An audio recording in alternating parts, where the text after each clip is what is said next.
Esta tarde, com a ajuda do Senhor, gostaria de compartilhar com vocês uma palavra de ânimo para encorajarmos todos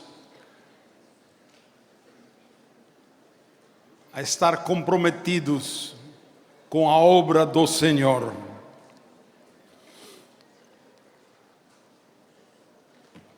Há poucos anos tive um sono.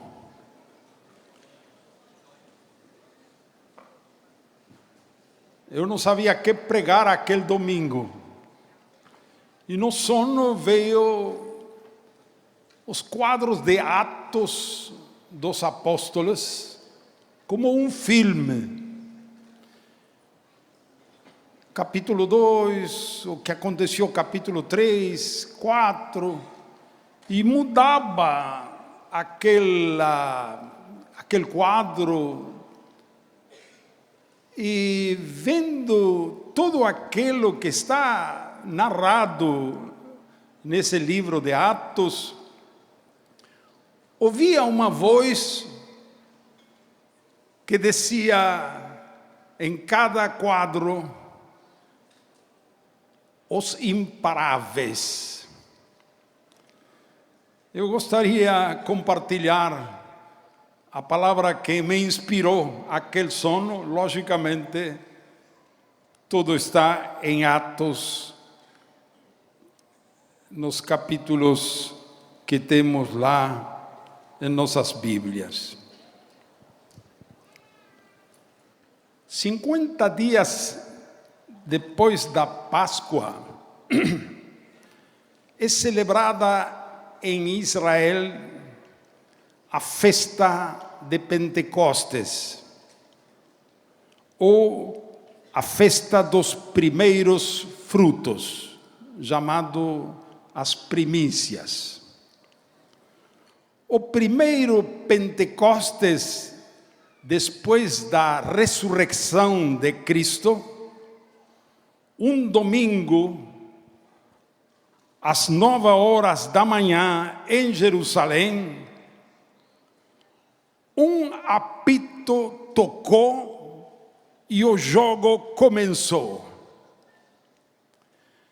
Esse jogo que iniciou naquele dia ainda não terminou. Para ser mais preciso, não foi um apito, mas um estrondo muito mais alto do que se ouve no início de uma maratona. E desde então, os atletas em corrida não conseguiram parar. É uma corrida de revezamento, em que uma geração passa para a próxima geração a tocha. Desde então, a corrida nunca parou. Houve momentos de avanço mais rápido e outros menos, mas a maratona nunca parou e chegou aos nossos dias.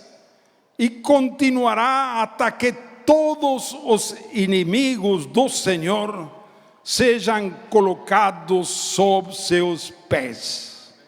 Quantos dizem amém? Amém. Esses que correm são imparáveis. Nada e ninguém podem detê-los. Nem os governantes, nem exércitos. Eles não se importam com sacrifício ou vitupério, injúria, perseguição, prisão, flagelo ou até mesmo a morte. Eles são imparáveis.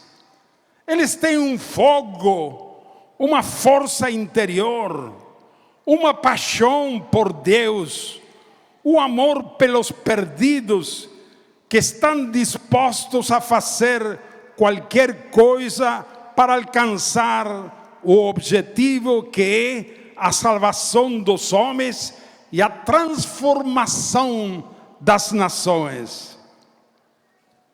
Eles sabem, e este é o segredo deles, que o Deus eterno, aquele que criou os confins da terra, não desmaia nem fatiga. E aquele que dá força ao cansado e multiplica a força de aquele que não tem. Eles, os imparáveis, sabem bem que os meninos se fatigam e cansam, os jovens se enfraquecem e caem, mas eles também sabem que aqueles que esperam no Senhor recebem novas forças, se levantam como águias, eles correm e não se cansam, caminham e não se fatigam. Louvado seja o Senhor, aleluia. Consideraremos aqueles que correram o primeiro trecho desta carreira. A partida foi em Atos capítulo 2, versículos 1 para o frente. Disse assim: chegando o dia de Pentecoste, estavam todos reunidos num só lugar. De repente veio do céu um som, como de um vento muito forte, e encheu toda a casa na qual estavam assentados. E viram o que parecia línguas de fogo, que se separaram e pousaram sobre cada um deles.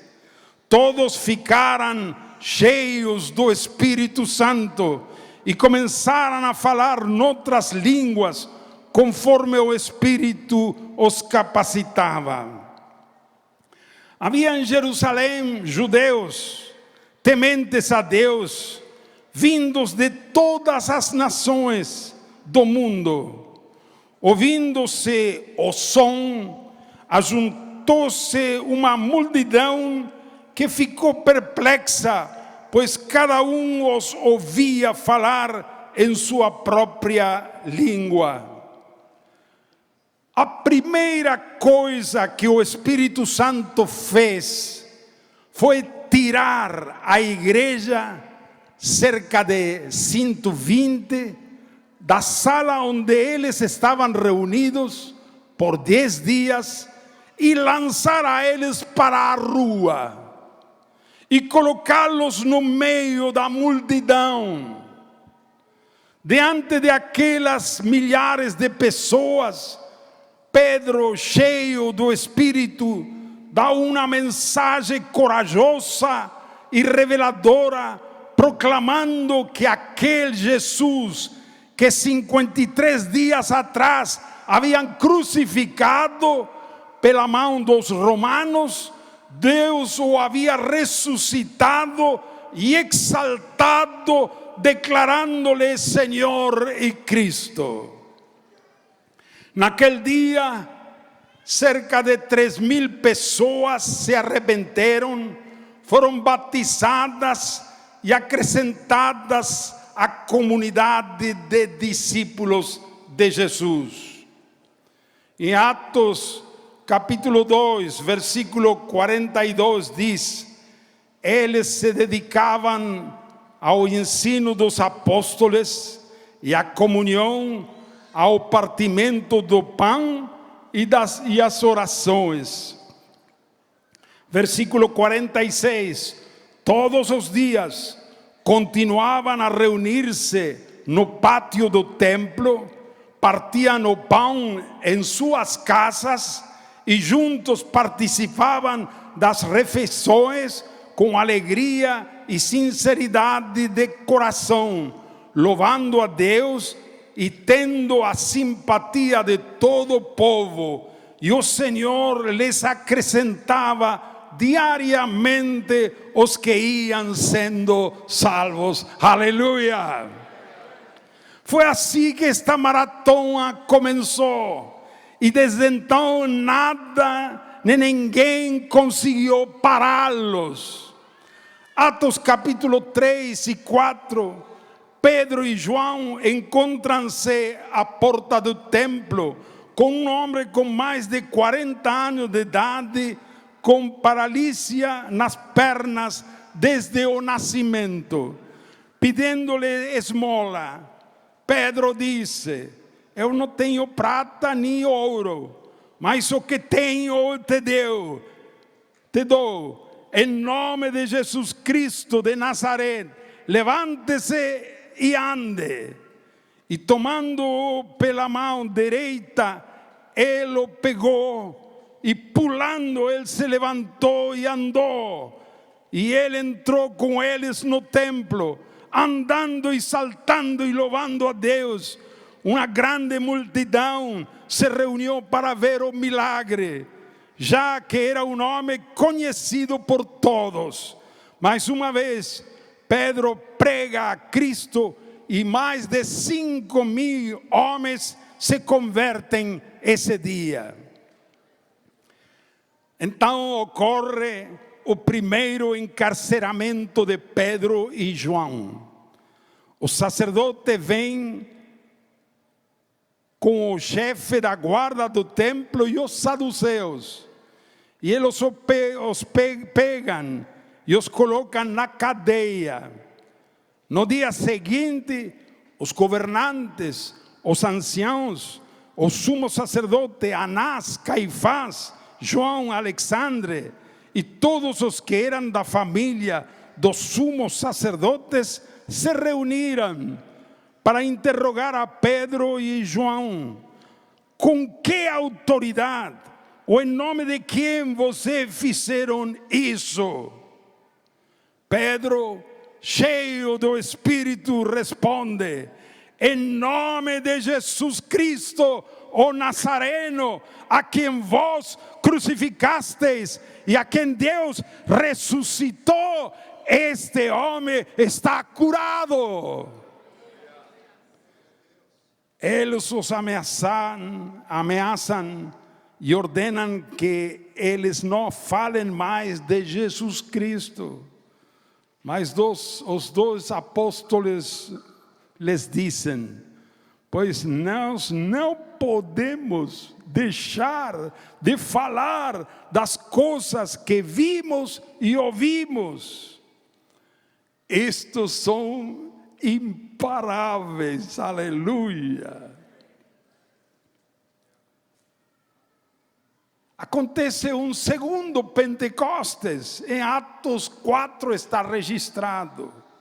Quando foram libertados, Pedro e João encontrarão-se com a igreja e contaram as ameaças feitas pelos governantes. E eles, ouvindo tudo isso, levantaram suas vozes, dizendo: soberano Deus, tu fizeste os céus, a terra, o mar e tudo o que neles há. Tu falaste pelo Espírito Santo, que por boca de teu servo, nosso pai Davi. Por que se enfurecem as nações e os povos conspiram em vão? Os reis da terra se levantam e os governantes se reúnem contra o Senhor e contra seu ungido. Estão repetindo as palavras do Salmo 2.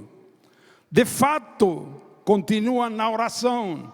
Herodes e Pôncio Pilatos reuniram-se com os gentios e com o povo de Israel nesta cidade para conspirar contra o teu santo servo Jesus, a quem ungiste. Fizeram o que teu poder e a tua vontade havia decidido de antemão que acontecesse.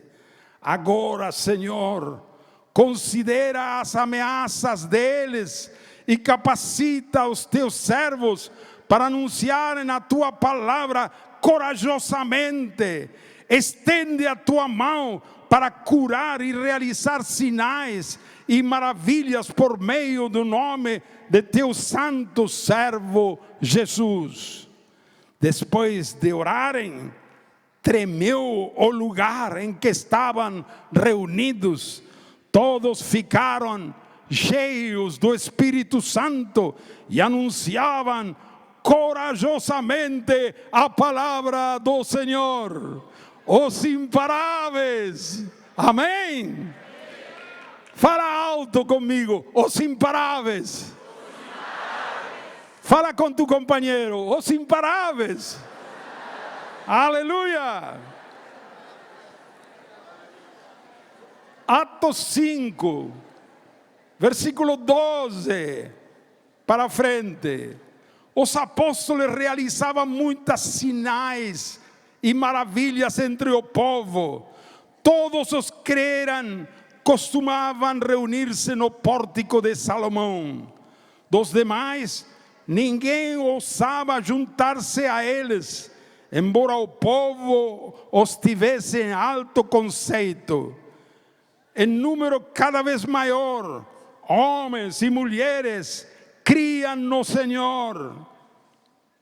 E eles eram acrescentados, de modo que o povo também levava os doentes às ruas e os colocava em camas e macas, para que pelo menos a sombra de Pedro se projetasse sobre alguns enquanto ele passava. Afluíam também multidões das cidades próximas a Jerusalém, trazendo seus doentes e os que eram atormentados por espíritos imundos, e todos eram curados. O sumo sacerdote e os saduceus, cheios de inveja, aprisionaram não somente a Pedro e João, mas também a todos os apóstolos. Mas um anjo do Senhor, abrindo as portas da prisão à noite, disse-lhes: dirijam-se ao templo e relatem ao povo toda a mensagem desta vida. Ao amanhecer, eles entraram no pátio do templo, como haviam sido instruídos, e começaram a ensinar o povo. Imparáveis. Quando os guardas, aquela manhã, foram procurar os apóstolos na cadeia, encontraram a prisão fechada com total certeza. E os guardas ficaram do lado de fora, mas não havia apóstolo lá dentro. Ninguém detém a estes imparáveis.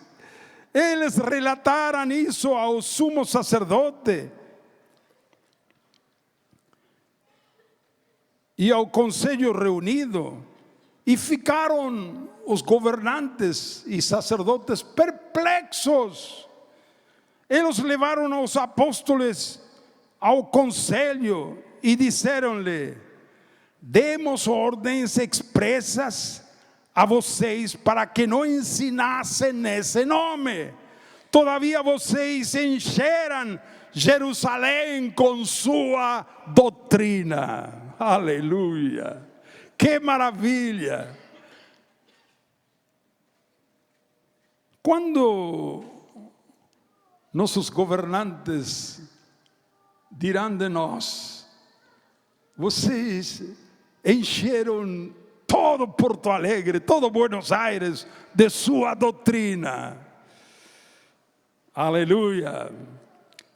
E a resposta dos apóstolos aos governantes e sacerdotes foi esta: é preciso obedecer antes a Deus do que aos homens. O Deus de nossos antepassados ressuscitou Jesus, a quem os senhores mataram, suspendendo-lo num madeiro. Deus o exaltou, colocando-o à sua direita como príncipe e salvador, para dar a Israel arrepentimiento y perdón de pecados. Nós somos testemunhos destas coisas. Vem com o Espírito Santo que Deus concedeu aos que lhe obedecem. O sábio conselho de Gamaliel foi este: se o propósito ou a atividade deles for de origem humana, fracassará. Se proceder de Deus, vocês não serão capazes de impedi-los, pois se acharão lutando contra Deus. Que palavra! Eles aceitaram este conselho, os governantes, os sumos sacerdotes, aceitaram, e antes de liberá-los, eles foram açoitados e intimidados para não pregar mais Jesus. Isso, em vez de ser um balde de água, foi um balde de gasolina sobre o fogo. E inflamou ainda mais. E eles saíram alegres, porque foram considerados dignos de sofrer por causa de seu nome. E o mais importante e maravilhoso é o verso que segue, capítulo 5, versículo 42. Todos os dias, no templo e de casa em casa, não deixavam de ensinar e proclamar que Jesus é o Cristo. Aleluia! Imparáveis, amém? São imparáveis. No capítulo 7 e 8, mostra Atos, como o evangelho se espalhou por Judeia e Samaria. Um dos diáconos, número 1 entre eles, Estevão, foi apedrejado e morto em Jerusalém, por pregar, simplesmente por pregar. Foi o primeiro mártir cristão. Mártir significa testemunha. E Atos 7, 59 e 60 diz assim: enquanto apedrejavam Estevão, este orava: Senhor Jesus, recebe o meu espírito. Então caiu de joelhos e bradou: Senhor, não os consideres culpados deste pecado. E tendo dito isso, adormeceu. Naquela ocasião, capítulo 8, versículo 1, desencadenou-se grande perseguição contra a igreja em Jerusalém. Todos, exceto os apóstolos, foram dispersos pelas regiões da Judeia e de Samaria. Os que haviam sido dispersos, versículo 4, Atos 8, versículo 4, os que haviam sido dispersos pregavam a palavra por onde quer que fossem. Caiu, Estevão, e milhares de missionários saem de Jerusalém para toda a Judeia, Samaria e outras regiões. Deus usou em sua soberania a perseguição para despertar a igreja de Jerusalém para cumprir o mandato do Senhor. Em Atos 1:8, sereis minhas testemunhas em Jerusalém, em toda a Judeia, em Samaria e até os confins da terra. Mas eles ficaram em Jerusalém, Jerusalém, Jerusalém. Mas Deus usou a perseguição para espalhar aos discípulos de Jerusalém para outros lugares. São imparáveis. Filipe era outro dos diáconos de Jerusalém. Na dispersão, ele foi para Samaria. Houve um grande avivamento lá. Milagres, sinais, curas, multidões, conversões, batismos. Então o Senhor o levou a Filipe, em meio daquele avivamento, ao deserto, dando instruções. E aí no deserto, no caminho que vai de Jerusalém a Gaza, encontrou-se com um etíope, não qualquer etíope. Era o ministro da fazenda da Etiópia. Era o ministro da reina Candace, a reina da Etiópia. E você conhece a história, se converteu, este homem foi batizado lá e levou o evangelho para a Etiópia. Etiópia da África, uma das primeiras nações que se convirtieron com o evangelho levado por este homem. E Filipe foi andando até Azoto, na beira do mar, e subiu ao litoral, pregando em todas as cidades até Cesareia. A igreja se tornou um movimento, não uma congregação, um movimento que anda e se espalha e vai e vai. Em Atos 9, acontece algo muito interessante. Jesus pede ao Pai permissão para se encontrar com o principal perseguidor dos discípulos. Como era seu nome? Saulo. Jesus disse: Pai, você me dá o prazer de encontrar-me pessoalmente com esse Saulo? E assim aconteceu.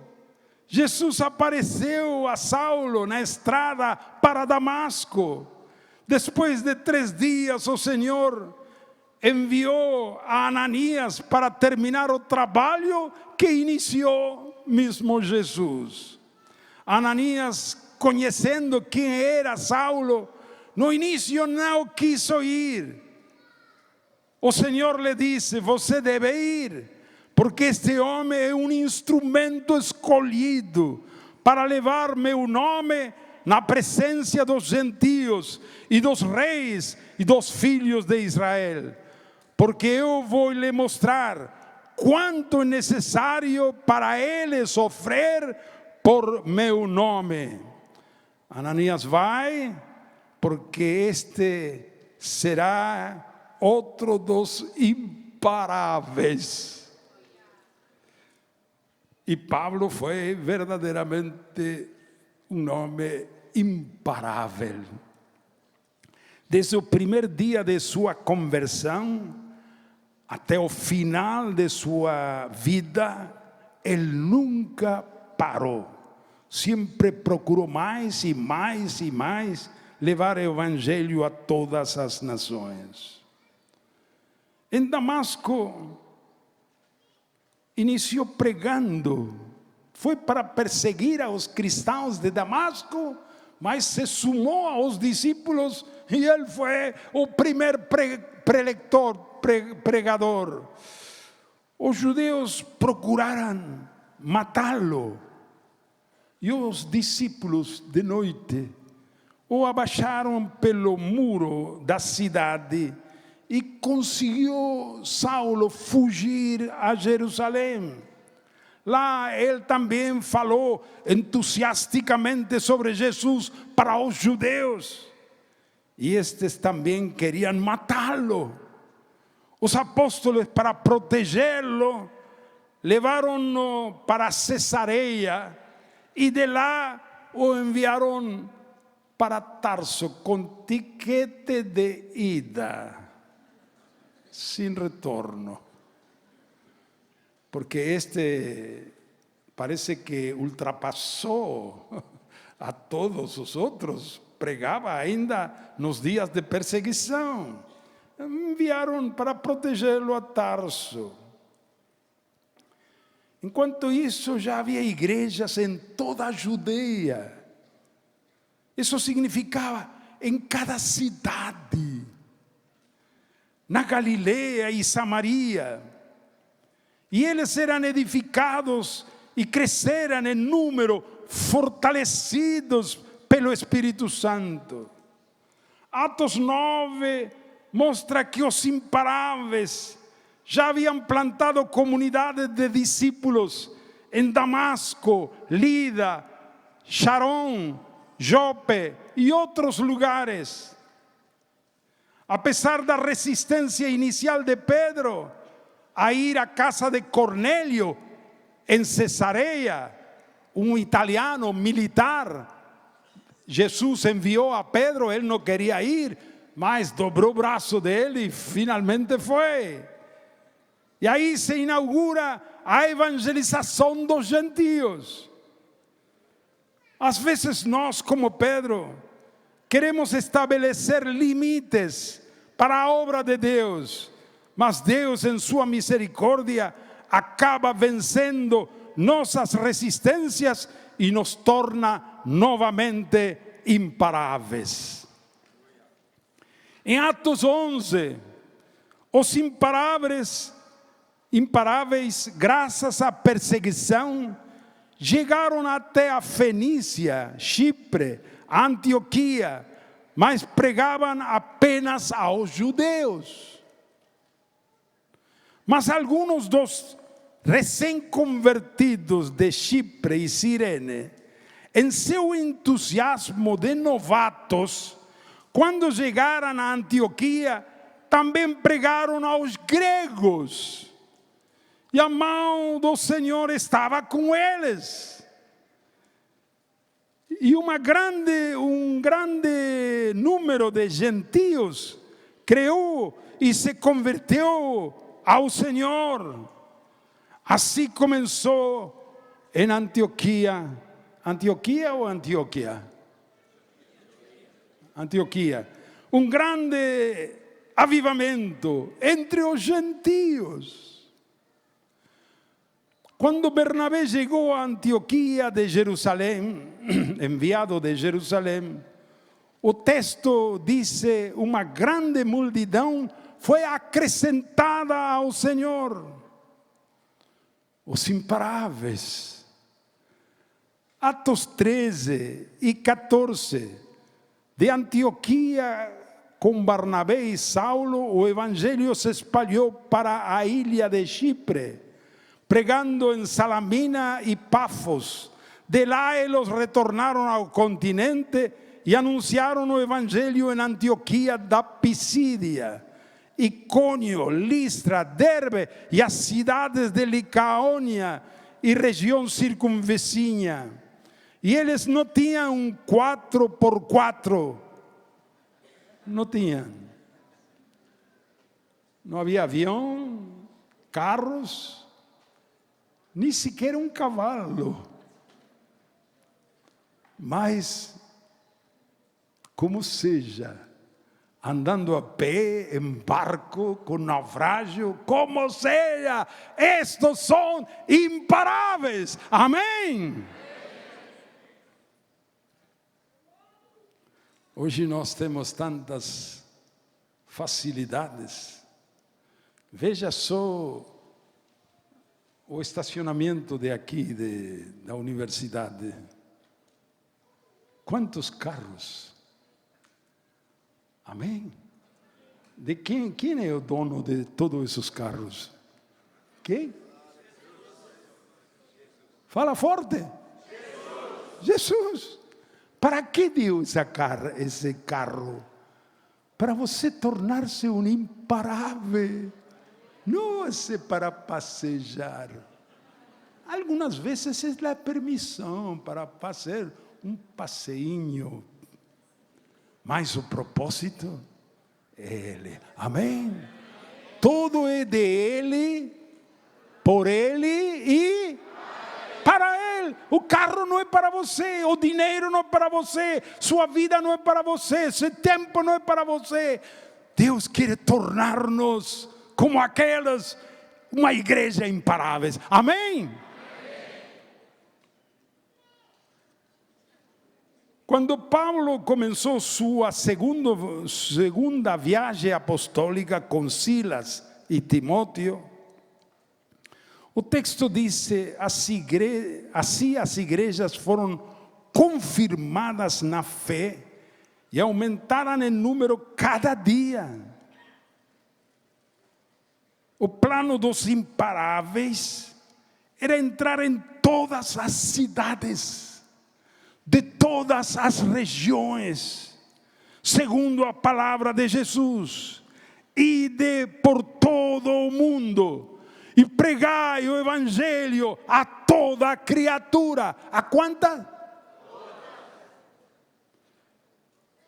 Mas desta vez o Espírito Santo proibiu de pregar na Ásia e na Bitínia. Então, eles continuaram sua jornada e chegaram a Troas. Lá Paulo teve uma visão de um homem macedônio que lhes disse: passa a Macedônia e ajude-nos. Isso abre o trabalho em Filipos, primeira cidade da Macedônia. Macedônia ficava ao norte de Grécia. Tessalônica e Bereia, e de lá eles viajam para Atenas e Corinto, duas cidades importantes da Grécia. Em sua terceira viagem apostólica, Paulo chega a Éfeso. Lá ele fica por 3 anos, e estando em Éfeso, o texto de Lucas diz: todos os habitantes da Ásia. Quantos? Todos os habitantes de Ásia. E esclarece: judeus e gregos ouviram a palavra do Senhor Jesus. E Deus fez milagres extraordinários pela mão de Paulo. A Ásia, que fala aí Atos, não é o continente asiático que hoje conhecemos. Ásia, naquele então, era uma província romana. A parte ocidental do que hoje é a Turquia. Uma região muito grande, com muitas cidades e vilas. E o texto diz que todos os seus habitantes, judeus e gregos, todos ouviram a palavra do Senhor. Como eles conseguiram isso em 3 anos que Paulo conseguiu permanecer em Éfeso? Pois eram imparáveis. Vamos à Epístola aos Romanos. É muito interessante o que esta epístola revela. Após sua terceira viagem apostólica, Paulo escreve a Epístola aos Romanos, cerca do ano 58. Paulo já tinha muitos discípulos, filhos espirituais em Roma, Como evidencia no capítulo 16, onde a cada um chama por seu nome. No entanto, ele nunca tinha estado em Roma, ainda, pelo menos depois de sua conversão. Nesta epístola, ele les fala de sua intenção de visitá-los em breve, na epístola aos Romanos. No capítulo 15, Pablo escreve aos irmãos de Roma e diz que desde Jerusalém e arredores até o Ilírico. Que Ilírico? É o centro da Europa. Veja, lembra o mapa. Tem Portugal, ao lado Espanha, depois a outra península grande é Itália, depois vem Grécia, depois vem Turquia. Voltamos para a Grécia. Ao norte de Grécia está Acaia. Ao norte de Acaia, Macedônia. Ao norte de Macedônia está Ilírico. Já estamos no centro da Europa. E Pablo diz, desde Jerusalém e por todos os arredores, até Ilírico, eu encheu todo com o Evangelho de Cristo. Aleluia! Evangelização com poder, sinais e milagres no poder do Espírito Santo. Agora ele estava indo para Roma,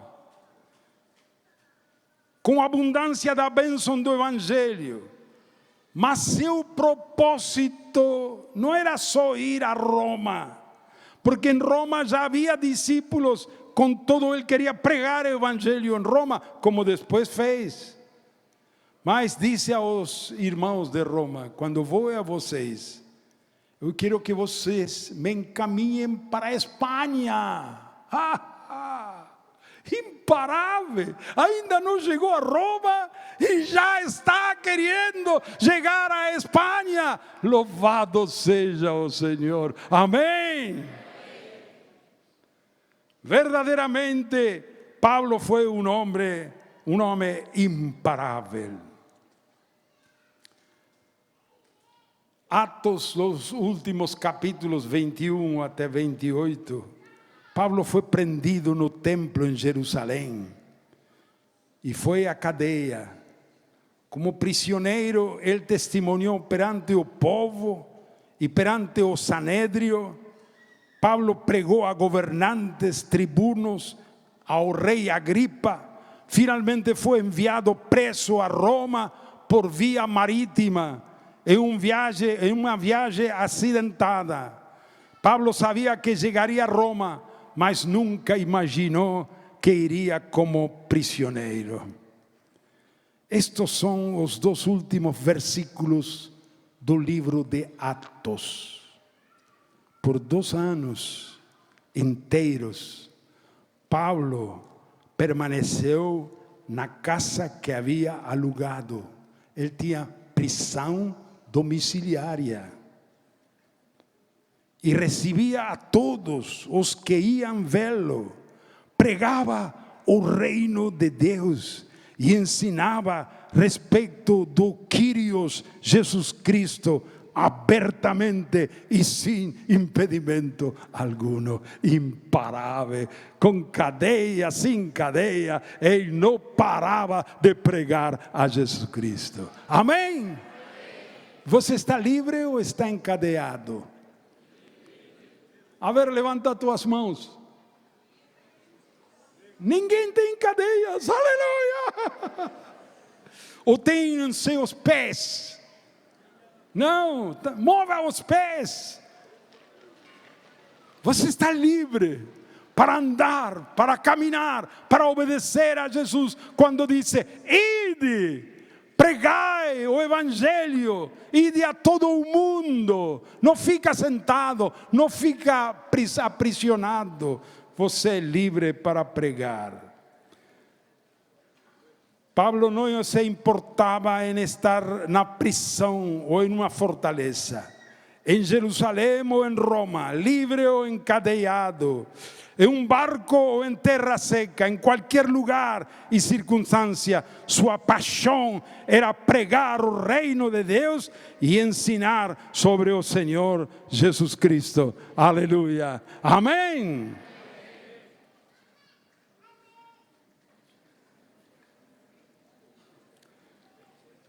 O que tornou aos discípulos do primeiro século em homens e mulheres imparáveis? A resposta está em Apocalipse 12, 11. Diz assim, falando de aqueles discípulos do primeiro século: e eles o venceram pela sangue do Cordeiro e pela palavra do seu testemunho, e não amaram a sua vida até a morte. Quantos dizem amém? Vamos ler todos juntos. Tem texto? Apocalipse 12, 11. Vamos todos juntos em voz alta. E eles o venceram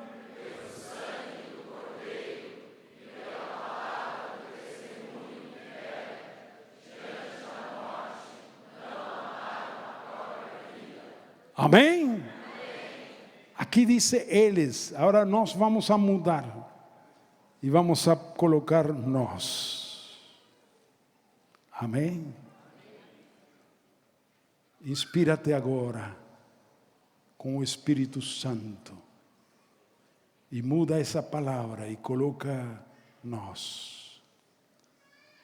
Nós vencemos pelo sangue do Cordeiro e pela palavra do testemunho que damos. Diante da morte, não amamos a própria vida. Amém? Glória a Deus. Agora, irmãos,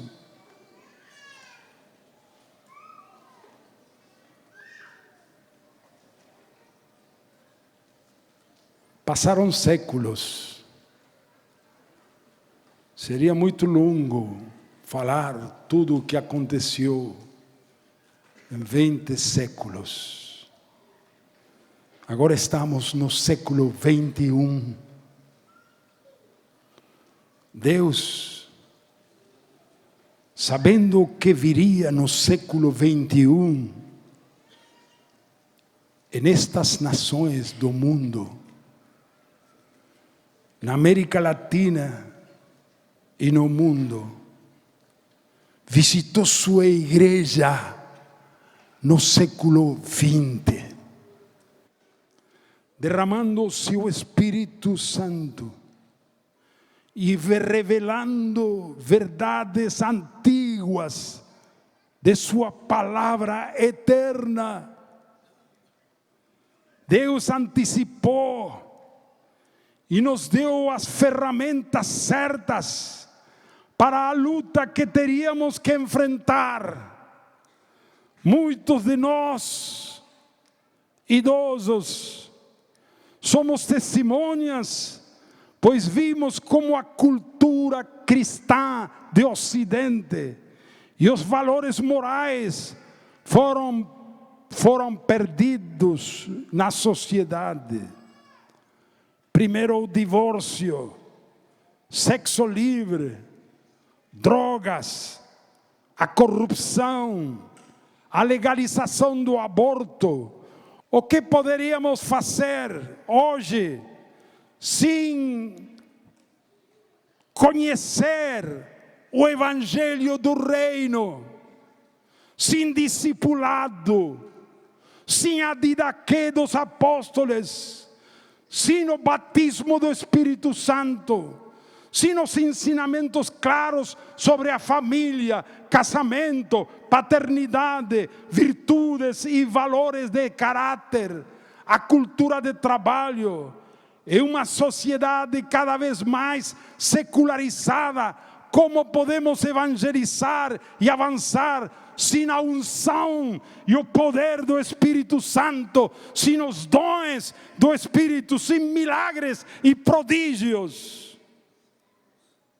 É um mundo onde se fala sobre a pós-verdade.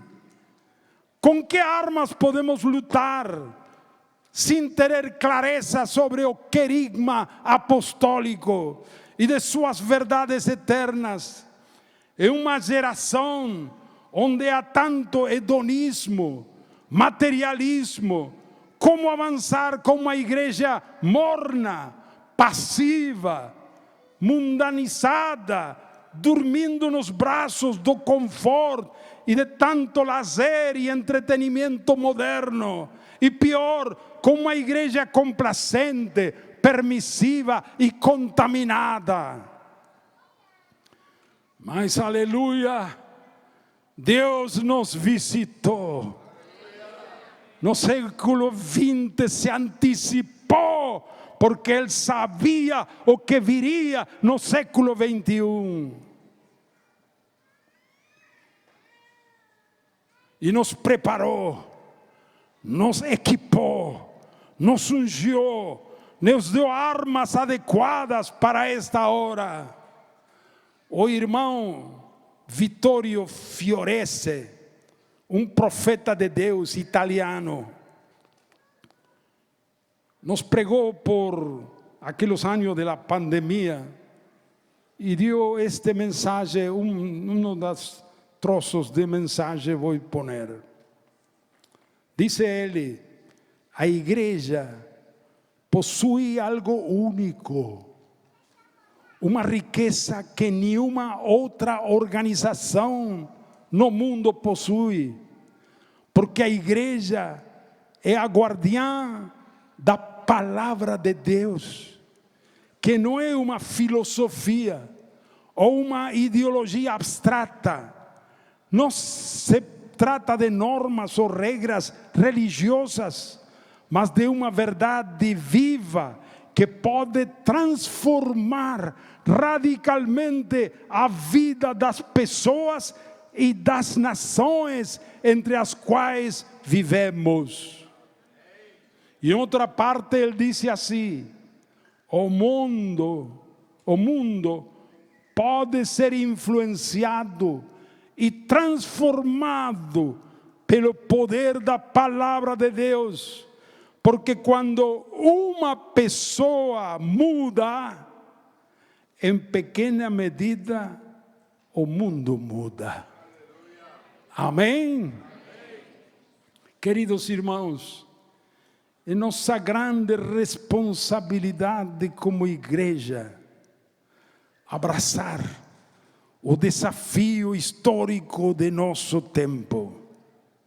Ser uma igreja que, consciente de sua missão, se dedica à mais importante de todas as tarefas, a salvação dos perdidos e a transformação das nações, começando pela cidade, pela região e pela nação em que vivemos. Nossa grande missão já está marcada por aquele que tem todo o poder e autoridade no céu e na terra. Nossa missão entra em ação quando obedecemos a primeira palavra de Jesus: ide. Amém? Se ficamos, estamos na prisão. Se obedecemos, a igreja começa a mover. Amém? Vá para todas as pessoas. Vá para todas as cidades e vilas. Vá para todas as nações. Vá para fazer a todos discípulos de Jesus, batizando aqueles que creem, ensinando aos batizados a viver de acordo com a vontade de Deus, no poder do Espírito Santo. Amém? E aquele que nos deu essa ordem é o mesmo que prometeu estar conosco todos os dias até o fim do mundo. Com sua presença gloriosa, Jesus nos torna imparáveis e nos torna instrumentos em suas mãos para a salvação e a transformação de milhões de pessoas. Amém? É um novo tempo para o Brasil, para a Argentina, para a Latinoamérica, para o mundo. Oremos para que este seja o começo de um novo dia para a igreja em Porto Alegre. A igreja que assume sua responsabilidade em fé na transformação moral e social de Porto Alegre, da região gaúcha, de todo o Brasil e de todas as nações do mundo. Amém? Me lembrei de uma canção que um brasileiro nos anos 60 escreveu, 60, 70, 60 acho. Ninguém detém. Lembram? Temos aqui, podemos colocar. Obra santa do Espírito, essa causa é do Senhor, como vento impetuoso, como fogo abrasador, reverente reverência e muito amor. Essa hora é decisiva, vigilância e destemor. Ninguém detém, é obra santa. Ninguém detém, é obra santa. Nem Satã o mundo todo pode apagar esse ardor. Ninguém detém, é obra santa. Essa causa é do Senhor. Em meu peito renovado arde o fogo do Senhor. É a bênção do Espírito nos enchendo de fervor. E Jesus está salvando, apagando toda dor. Meu Espírito batizando, pois da vida Ele é o Senhor. Ninguém detém, é obra santa. Ninguém detém, é obra santa. Nem Satã o mundo todo pode apagar esse ardor. Ninguém detém, é obra santa. Essa causa é do Senhor. Eu quero dar um testemunho aqui, amados. Todo tempo que ele estava falando mais para o fim, eu estava pensando, eu vou sugerir esse cântico. É o Espírito Santo que está nos orientando. Eu Amém. vivi esses tempos aqui, né? Iniciais. Quem quer conhecer essa história, compra o meu livro, tá?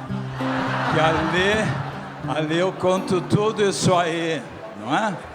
Como começou essa obra aqui no Brasil, em Belo Horizonte, onde é hoje a Igreja da Lagoinha, e começou com muito impacto lá, e lá pelo Brasil foi se estendendo. Já tinha acontecido anos antes na Argentina, a partir do ano 66, né? Na Argentina. Aqui em Porto Alegre houve um grande derramar do Espírito Santo no ano de 74, 73, 74, e foi realmente um grande avivamento lá na igreja onde o nosso querido Erasmo era um dos pastores, e o Moisés também em Porto Alegre. Então foi um momento assim, e esse cântico que nós estamos cantando, né, Paulinho, foi chamado Hino Nacional da Renovação. Vamos para a segunda estrofa, pero antes de cantar, aqui diz umas palavras que você tem que tornar próprias. É o meu peito renovado, arde o fogo do Senhor. Amém? Coloca a tua mão em teu peito e fala com fé. É meu peito renovado, arde o fogo do Senhor. Arde ou não arde? Amém. Arde ou não arde? Amém. Vamos a cantar segunda estrofa. Em meu peito renovado, arde o fogo do Senhor. É a bênção do Espírito nos enchendo de fervor. E Jesus está salvando, apagando toda a dor. No Espírito batizando, pois da vida Ele é o Senhor. Ninguém detém, é obra santa. Ninguém detém, é obra santa. Nem Satã, o mundo todo pode apagar esse ardor. Ninguém detém, é obra santa. Essa causa é do Senhor. Amados, eu não sei tu, mas eu estou completamente quebrado. Eu estou completamente quebrado.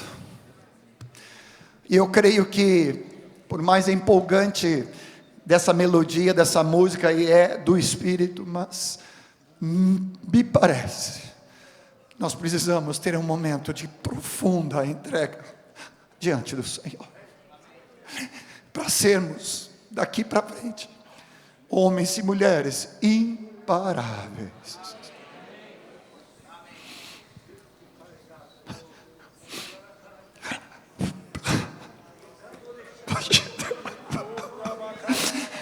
Tu pode te ajoelhar, tu pode orar com teu irmão. É um espírito de quebrantamento, de enchimento do Espírito, de contrição, de pedir perdão, de nos arrepender por toda a superficialidade, por toda a distração, por sermos tão facilmente parados por coisas ao nosso derredor. Mas hoje é uma virada de chave. Hoje o teu novo nome é o imparável. Abraça a vida do teu irmão, abraça da vida da tua irmã. Se alguém quiser se ajoelhar, se quiser vir para frente, nós temos tempo ainda.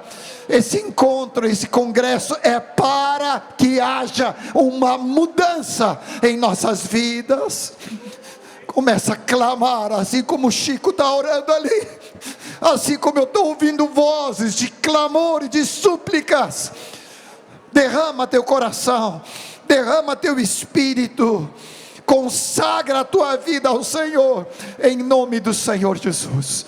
Que ninguém saia daqui apenas numa empolgação, mas saia daqui num compromisso, numa transformação do Espírito Santo. Nós nos rendemos a Ti nessa tarde, debaixo dessa palavra de unção, de desafio, de consagração, de arrependimento, Senhor. Queremos ser homens e mulheres imparáveis, Senhor.